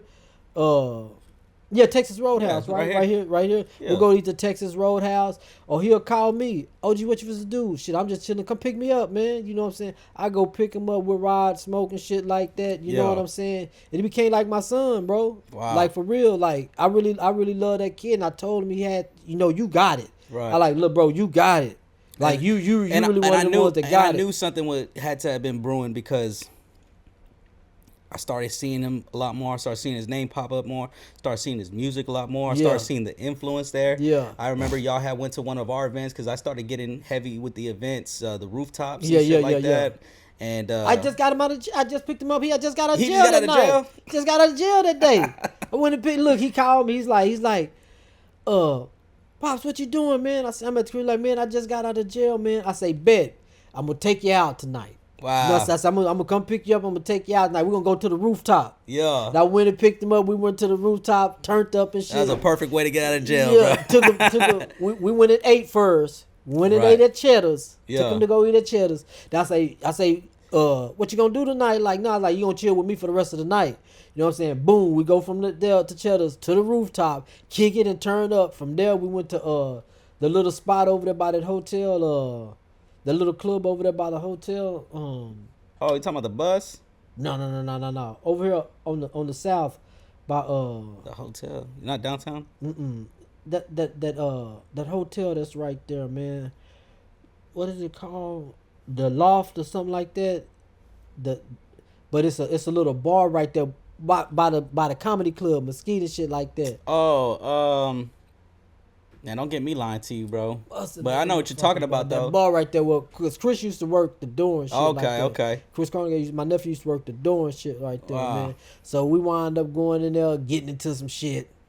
Shit happened that night. That's just like, Yeah, like man, just come to the rooftops, bro. just like on some bullshit, like some dry ass, dumb ass shit happened that night, man. I had to get out of character, and I was really trying to show my nigga to have this on, but he was on it. Like I like no, you got to do all that. You know, he really one of them ones too. Yeah. You know what I'm saying? So anytime I go out, man, bump into him, you know what I'm saying? Or he call me, I got a show, I'm going. I'm gonna be there for him, bro. Man, that was really my little dude. One of my biggest regrets, because I'd always tell him, I'm like, we gonna get a song together. Yeah. And he was all for it. You know what I mean? And I you know, just being lazy. You know what I mean?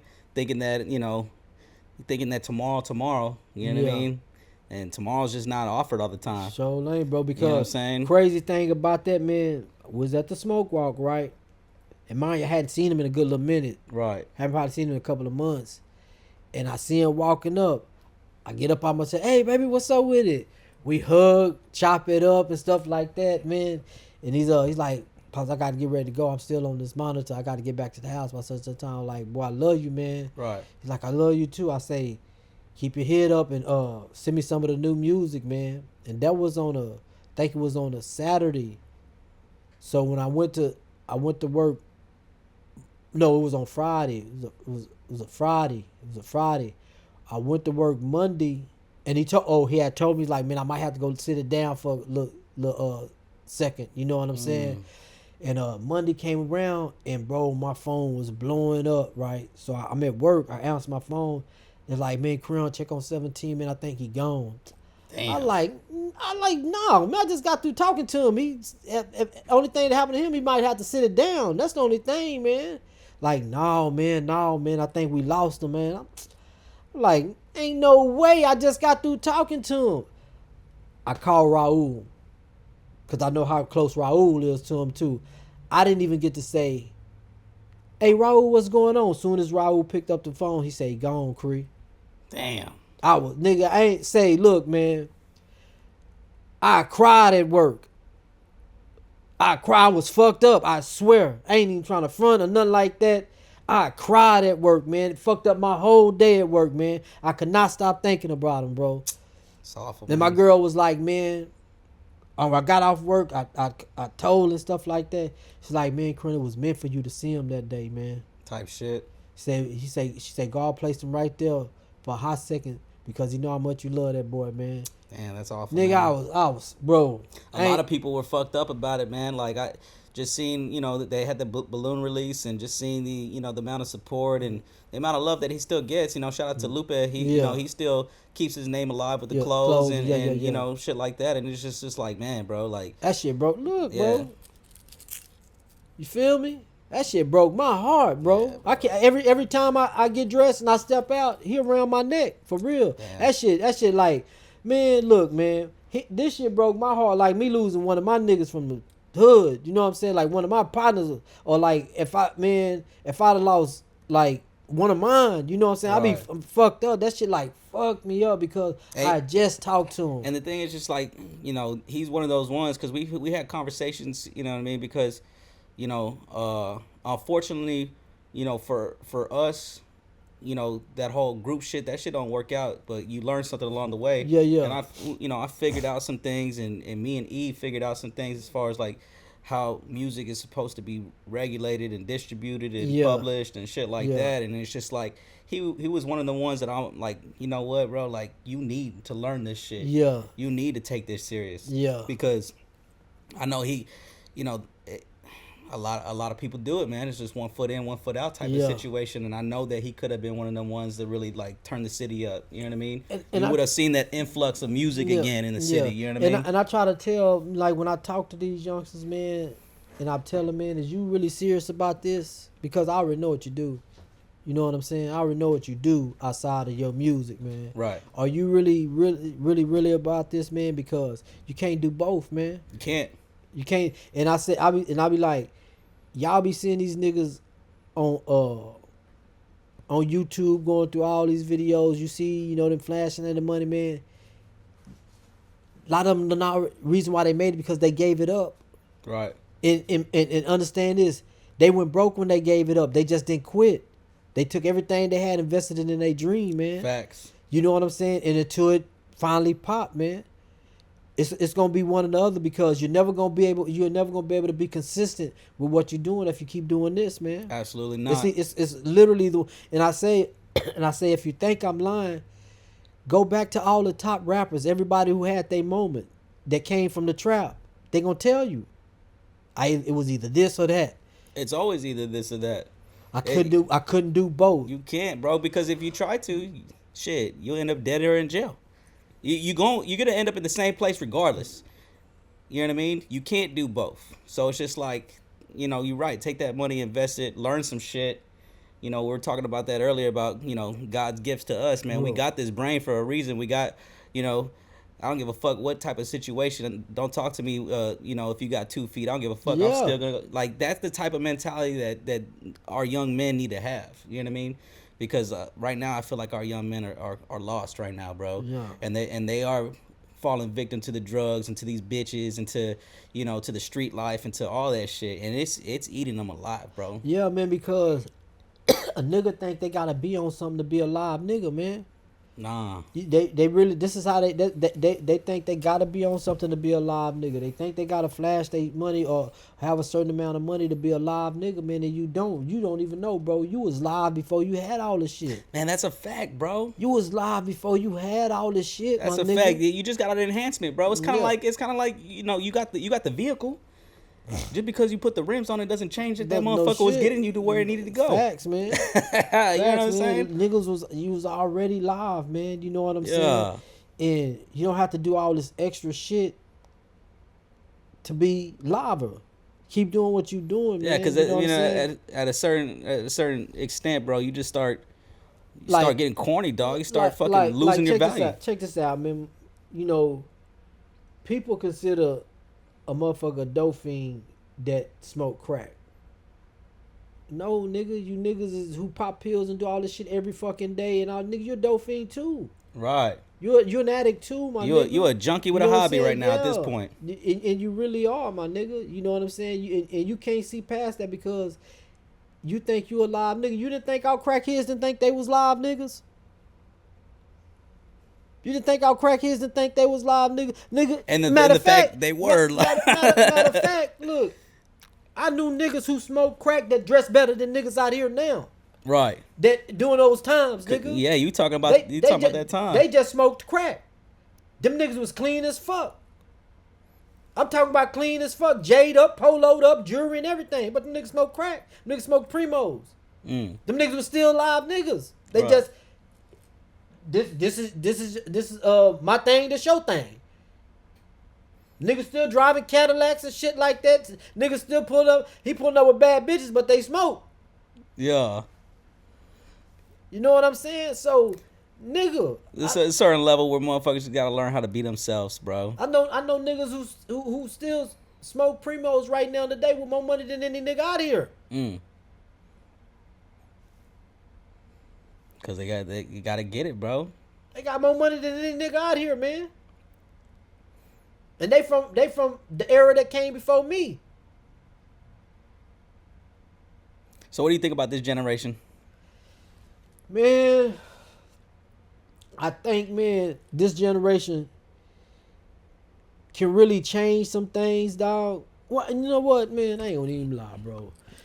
This generation, bro, like, these niggas got the dog. The what? They got the dog, dog. The Dolph? They got to die off Oh. because they are so locked in with being Get rid of them. with being on demon time that they ain't got no time to be a human, bro. They ain't got no time for humanity, bro. And then you got to realize all the nephews that's 10, 12 and shit like that, they coming right behind these niggas, man. Even harder. And the thing is, like, we still got a chance with them. But this little group of them right here, Ain't no talking to them. No. Ain't no nothing. They're gonna just be menaces, bro. Absolutely. And I hate to say that. Yeah. They're just gonna be menaces, bro. And that little part, bro. I hate to say it, that like I'm gonna always try to give a person a word directed to the right. You know what I'm saying? It's up to you to take it and run with it, man. But I'm so fucked up about their mentality, man, that like you don't even want to be better, man. So because they wouldn't even know what else to think. And if you don't want to be better, I don't want you around me, man. Facts. Because there's no telling what you do. I can't even trust you. I want to be able to trust you. There's no telling what you do. Because if you don't want to be better for yourself, Lord knows you don't want better for me. And the people around you. Right. And the people around you. And the thing is, too, it's just kind of like, you know, I had this discussion with David. He owns the bar at the bridge, Big Soto. Yeah. And dog. And I was like having a discussion about music and its influence, and do you think? And he was just like, it's always been an influence. Because when I was younger, they always talk about gangster rap, this and that. I didn't believe it. I was like, nah. But now that I'm older, I'm seeing it. I'm like, this shit's a real thing, because it's in your fucking face every day. They see the money, they see the drink, they see the popping the pills, they see these bitches, they see all of this, they see the demon time, they hear the lyrics, they're fast paced. Everybody got a switch, everybody got a phone, WhatsApp. I'm gonna hit up so and so and get me a gun. I'm gonna hit up so and so and get me a pack, and it's quick. Before, you had to, like you said, you wouldn't know the drug dealer unless you knew the drug dealer. You know what I'm saying? So now everything's so fast paced, and to top it all off, they all raised by single mothers. It's very rare that you have. Yeah, that's one of my biggest topics that I talk about, bro. And so think about it. How are you gonna have this lady, this young lady at that? You got kids raising kids. Show this person how to be a man. And then you done had 4 or 5 dudes coming in and out of your life. He done seen it, and it ain't worked. And not only that, you walking in front of your young son with your ass out. Facts. You walking in front of you got the pole. You got your boobs out. Right. You know what I'm saying? Niggas is running in and out the house. You know what I'm saying? You and your homegirls, y'all turning up and drinking and singing in the mirror, doing all this extra shit. See, like when we was kids, our parents did the same thing. But guess what? We had to stay in the fucking room. When adults. Oh yeah, when they were partying, you do not go outside. When adults was doing their thing, you ain't going outside. Ain't no kids in their presence. You get your ass fucking beat or you chewed out. You can like when adults was talking, just like say me and you, how we talking right now. Y'all kids can't even be around. Go to your room. Go to your room. What are you doing? No, I already told you. They doing everything in front of their kids. Yeah. You know what I'm saying? So and the thing is, they're young men. You know what I mean? And we could talk about the young ladies, right, that they're raising too, but the young men is you know, because at the end of the day, these are our leaders. These are our next leaders. How the fuck they supposed to lead? And one of the main reasons I always say this, man, like, because I'm on statistics, bro. I'm on numbers. I don't give a fuck about your feelings. Yeah. I do the numbers, man. Yeah. The numbers can be a little over or a little under, but they still the numbers. Facts you know what I'm saying? Facts, feelings don't trump facts. Facts, right? So I'm like this, bro. I've been preaching this for a good minute because I studied this, bro. And then through studying and then seeing the numbers myself, man, I always say this. If you are a single woman raising a boy, man, when that little dude get about 10 years old, send him to his dad, man. Send that boy to his dad, because you done already did what you could. Right. You done already did what you could. When the niggas start getting about 10 or 11 years old, bro, they start feeling themselves. And mainly if he starts outgrowing you, you know what I'm saying? You his mama, he love you, but he gonna buck you. Right. Niggas ain't for bucking their daddy, man. If you catch him at a young age. Then if you don't let this nigga get all the way 19, 20, 18, 19 on the shit that he see you, and then his daddy try to come through, he gonna be bucking his daddy. Yeah. You got to let him steal that man shit into him while he's still a young boy, because man. you're absolutely right. Once that middle school hit, Yeah. You ain't controlling that little motherfucker for nothing. Man, look. You ain't doing nothing. Man, look, man. They out there. Man, You wake up in the middle of the night, he gone. Your Cash App card gone.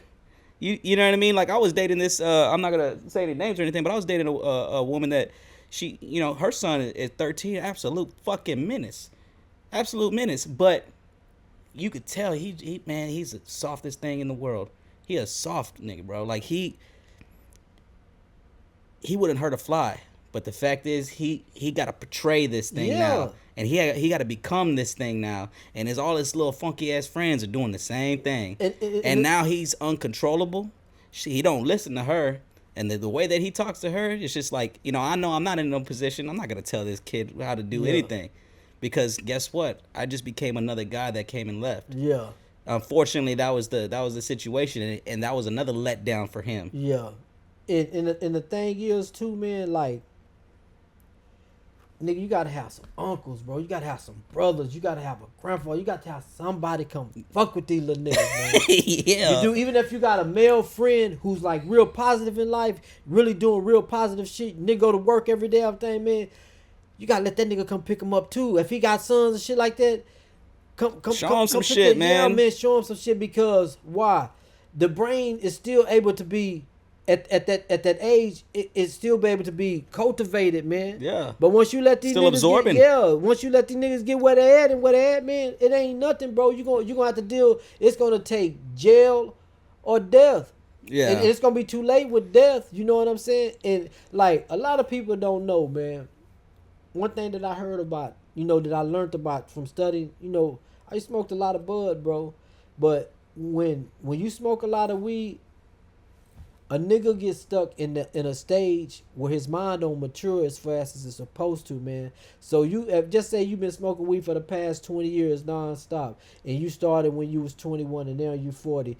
Nigga, your mind is on 27. That's why you see a lot of old niggas out here still trying to be young, my nigga. You know what I'm saying? I just be me. Like, they'll try to say, like, a nigga like me or niggas that dress like me, we trying to be like the young niggas with the drip, like, so now y'all trying to be like me. I be like, no, nigga, J's came out when I was a young nigga. Right. You know what I'm been saying? doing this. You niggas wasn't old enough. Polo and all that shit came out when I was a young nigga. Right. We was rocking designer when I was in my 25, 26. Right. It's just got different. You know what I'm saying? We been doing this. You know what I'm saying? That's why you got your fly uncle. That's why your pops might be fly, because we been doing this. Yeah. It's just a drip change. It looks different. I ain't trying to dress like you. I've been dressing like this. You trying to dress know like what I'm me. saying? But back to what we saying, like, you really gotta have these around some people who can help them, bro. They need male mentors in their life, man. Facts. You know what I'm saying? Because even as a youngster, even though I turned to doing what I do, I chose, man. It wasn't all the guidance and everything was there. I had to go through something to be like, man, fuck this shit. Right. You know what I'm saying? It wasn't like I came fresh out of high school and this is what I'm gonna do. You know what I'm saying? No, I had to go through something to where I felt like, man, I can't do no more, man. You know what I'm saying? So yeah, and I feel like that, luckily for me, I had a brother, man. He, like I said, he's like one of the OGs from Saki. You know what I'm saying? Like, his name is known and shit like that, and it's just like I got to watch that, and he always tell me, man, this is where you don't go. Yeah. This is what you don't say.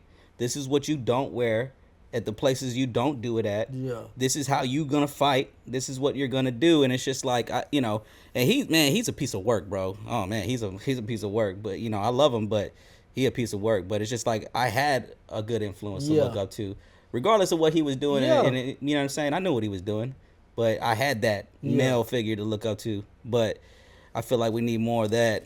You know what I mean? Like, even I'll be honest, bro. Like I say, man, it's going. Some of these niggas do need to be locked up. Kill them off. And the reason why I said is because I had needed to be locked up, bro. I like, for real. And that goes back to what you were just saying, because it's like we needed what happened to us to change our path and our mental, right? Because like, maybe for you it was having to be locked up. For me, it was diagnosed with cancer. Yeah. Because Lord knows, if I wouldn't got put up in the house, like really put up, maybe I would have been out there more. Look, bro. When I got locked up, I had a 2-year sentence. I went back on bench warrant and came back with 10. When I was on that I had already made parole. I was getting ready to go home in a couple of months, and I got a bench warrant. You know what I'm saying? But when I had that 2 years, I was already meeting connects from the valley and shit like that, getting ready to come back out and play. Oh shit, you're already Plotting the next move. I was getting ready to come back out and play for real, and I was meeting all the right people. I mean, all the right Mexican dudes, man. Meeting all the right ones. Yeah. You know what I'm saying? Pablo. When I went back on that bench warrant, I came back with 10. Now, when I came back with that 10, I was on some crazy shit. Because I was fucked up, bitch. I was supposed to be going home. I'm back with 10, nigga. I'm on demon time now. And I bumped into a brother, man. An old school partner from the north side, man. He was in there. He was like, Cree, come to Talim, man. No, it's a Muslim service. He's like, come to Talim. Mind you, I've been a Muslim since I was 26.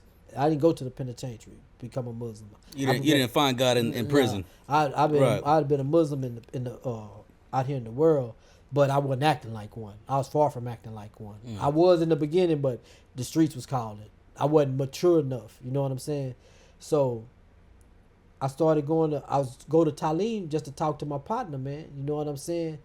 And the boys were just spitting so much and going hard so much. I noticed that I used to always sit in the back. I started going to the middle row. And eventually I was sitting in the front row, and I was telling them, when they finish, I'll talk to you.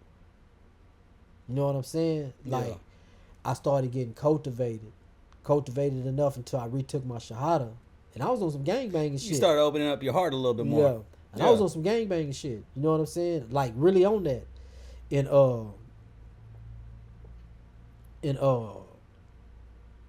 I had a Muslim dude in my wing from Egypt, and immigration was coming to get him. You know what I'm saying?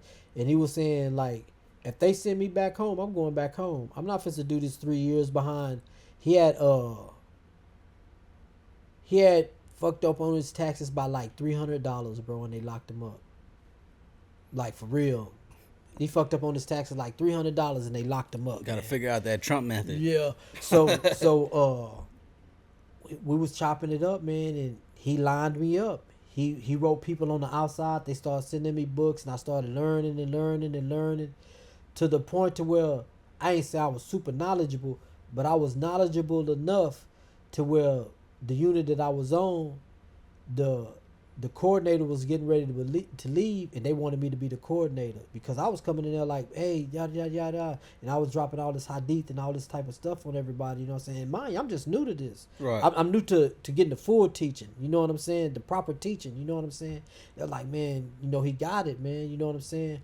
And I finally wound up catching chain, you know what I'm saying? They sent me to Lopez unit. So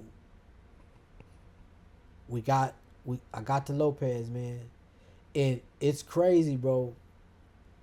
We had another coordinator, man, and when he left, I became the coordinator. But when I got there, one of the talks he had, you know what I'm saying, the Talim, he said this, man, and I see it today, bro. I come home, man, like it was on 10. He say, look, the Mexican is the new nigga. Type shit. He said that shit, man. And I couldn't wrap my head around it, bro. Like, yo, the Mexicans the new nigga, man. You know what I'm saying? Y'all just, it's coming. You know what I'm saying? And everywhere I go today, bro, like, it's like we all got the same mama. You know what I'm saying? Same pops. Battery's low. Gotcha. Like the same moms, the same pops. You know what I'm saying? Like, that's how cultivated we've been up under each other so much. You know what I'm saying? Like, he said that shit, right? But from there, I eventually went to my main unit, and I'm on my dean now. Like, I'm walking in this. You know what I'm saying? I'm on this. I'm still, you know what I'm saying, going through the motions, but I'm practicing this. And now when I get there, they make me assistant coordinator. The coordinator leave. Now I'm over all these dudes, man. Wow. So, like, how the pastor give the sermon every Sunday, or every Friday, I have to get the kuppah to all these brothers, and then turn around and lead them in prayer. You know what I'm saying? Yeah, that's a big responsibility, man. Yeah, it is, bro. Because you hold in Islam, the imam hold all the weight, sin, and everything. When he leading in prayer, he holds all the weight, the sins, every individual in there, and giving it to God. You know what I'm saying?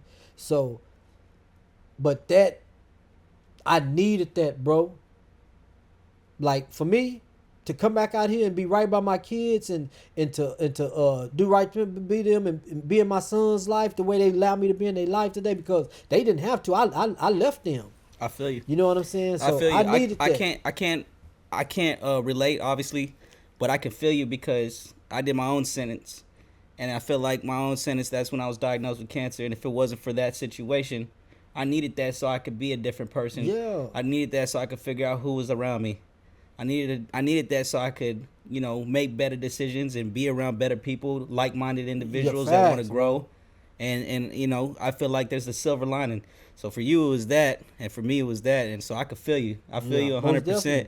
I know we're finna lose a little battery. I got two more questions for you, and then we'll get up out of here, man. One of them is, what do you think the city needs more of? Like, how could we get back to that time that we were just talking about, like like it was in the 80s, like it was in 2016, and like it was in 2022. Like, how could we get that culture back?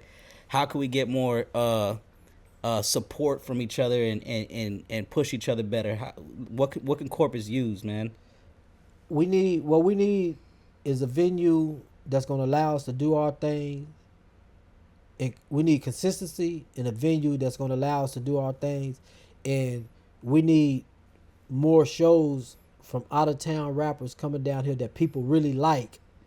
You know what I'm saying? That like they really, whether they super large or up and coming, so we can put these kids on the show. So when people come out to see them, see whoever's headlining, they'll be there in time to see these other guys.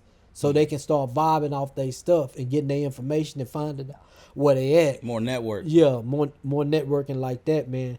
And we just need a place that's gonna allow us to do that, man. Okay. And somebody who's investing in these type of events. Gotcha. And then this is gonna be my last question of the night, man. And I like to ask all my guests this. If there's one thing you would want people to remember you by when you're long gone, what would that be?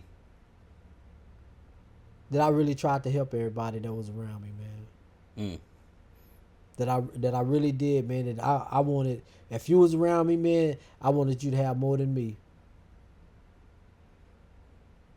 That's deep. I love that, man. You've always showed me the utmost kindness and respect, bro. You've always been nothing but good people to me, brother.